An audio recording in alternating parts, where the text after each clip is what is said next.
Assalamualaikum warahmatullahi wabarakatuh. Alhamdulillah, alhamdulillahilladzi hadana li hadza wa ma kunna linahtadiya laula an hadanallah.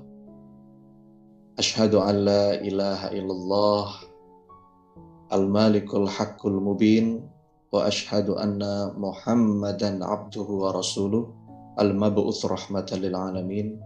Allahumma salli wa sallim wa barik ala Muhammad wa ala alihi wa ashabihi ajmain. Subhanaka la ilma lana illa ma 'allamtana innaka antal alimul hakim. Pertanyaan menarik dari Mas Rendo di awal. Kenapa kita ngebahas hati? Jawabannya panjang sih, Mas. Tapi memang hati ini kan penentu ya. Penentu banyak sekali aspek dalam hidup kita. Bahkan hati ini juga yang menentukan apakah amal kita itu diterima atau enggak sama Allah. Ya. Kata Rasulullah dalam sebuah hadis, innallaha la yanzu ila sawarikum wa amwalikum walakin yanzuru ila qulubikum wa a'malikum. Itu pertama tuh hadis yang jelas banget bahwa kata Nabi, Allah itu pada akhirnya Allah nggak ngelihat fisik kita, Allah nggak ngelihat harta kita, tapi yang Allah lihat itu adalah hati kita dan amal kita. Walakin yang zuru ila qulubikum wa a'malikum. Makanya ada dua jenis ibadah kan, Mas Hendro. Ada ibadah fisik, ada ibadah hati. Ya, dua-duanya penting. Tapi dalam banyak keterangan, Rasulullah itu menyampaikan terkadang bobot ibadah hati ini bisa lebih besar nilainya di sisi Allah dibandingkan ibadah fisik. Ya, jadi kadang-kadang perilaku kita, behavior kita, sikap kita, tindakan kita itu sebetulnya hanya ekspresi dari kondisi hati kita. Ya, ekspresi dari mindset dan heart set kita.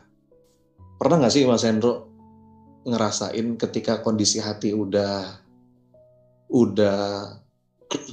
nggak nyaman gitu, udah nggak enak, itu berdampak pada banyak hal. Jadi itu yang pertama. Ya betul, ketika hati kita ruwet, ya hati kita penuh dengan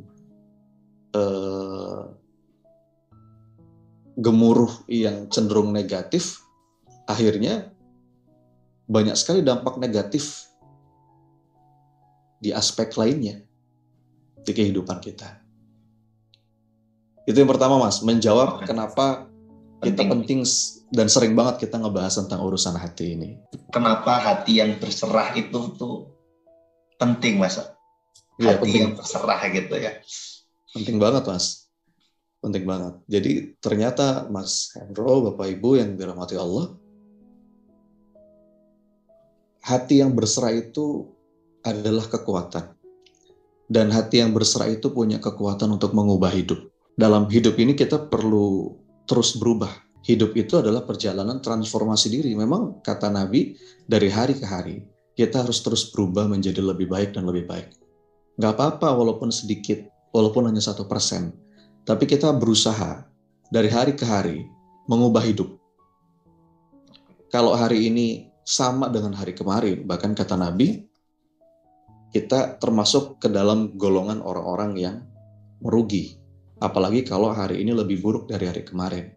Kita masuk ke dalam golongan orang-orang yang celaka. Maka satu-satunya pilihan, sebagaimana sabda Nabi, dari hari ke hari kita harus lebih baik. Walaupun hanya 1%, walaupun hanya sepersekian persen. Lebih baik amal solehnya, lebih baik ibadahnya, lebih baik ilmunya, ya, lebih baik kontribusinya, lebih baik pikirannya, lebih baik perasaannya, lebih baik prasangkanya, lebih baik rasa syukurnya, lebih baik rasa sabarnya, yang pada akhirnya semua ini terakumulasi menjadi kualitas hidup kita yang lebih baik. Hidup itu harus selalu lebih baik, sampai puncaknya nanti kita kembali kepada Allah dalam keadaan yang paling baik. Harapannya itu. Karena kan kita hidup sebentar. Kita hidup nggak selamanya. Kalau kata Nabi, umur umatku itu sekitar 60-70 tahun. Ya. Jadi nggak lama. Karena hidup kita nggak lama, maka kita harus sadar waktu hidup kita itu sangat berharga. Kalau kita sia-siakan, kalau kita jalanin seadanya saja, enggak.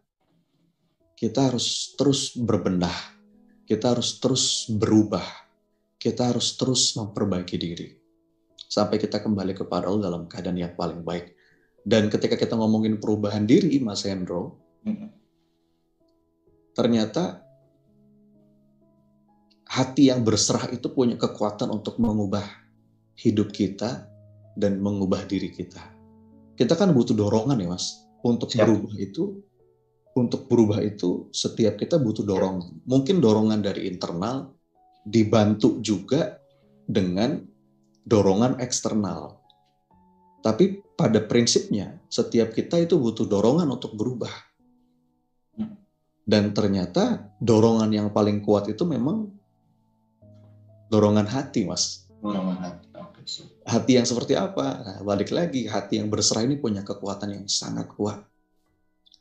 Yang membuat kita itu bisa lepas dari berbagai macam hambatan-hambatan negatif. Orang itu kan berubah alasannya banyak, Mas Hendro. Siap. Ada yang berubah karena alasan yang sifatnya rasional.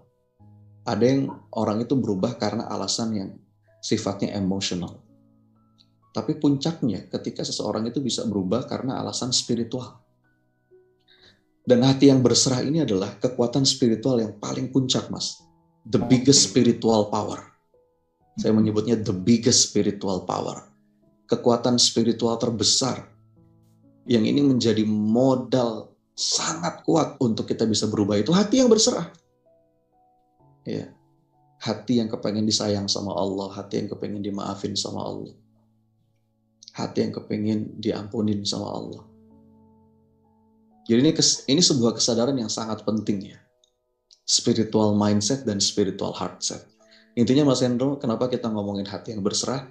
Ini kekuatan. Ketika kita punya hati yang berserah itu, kita akan banyak sekali merasakan dampak positif dalam hidup. Jadi salah kalau kita mengartikan keberserahan itu sebuah kelemahan. Enggak. Hati yang berserah itu justru sebuah kekuatan.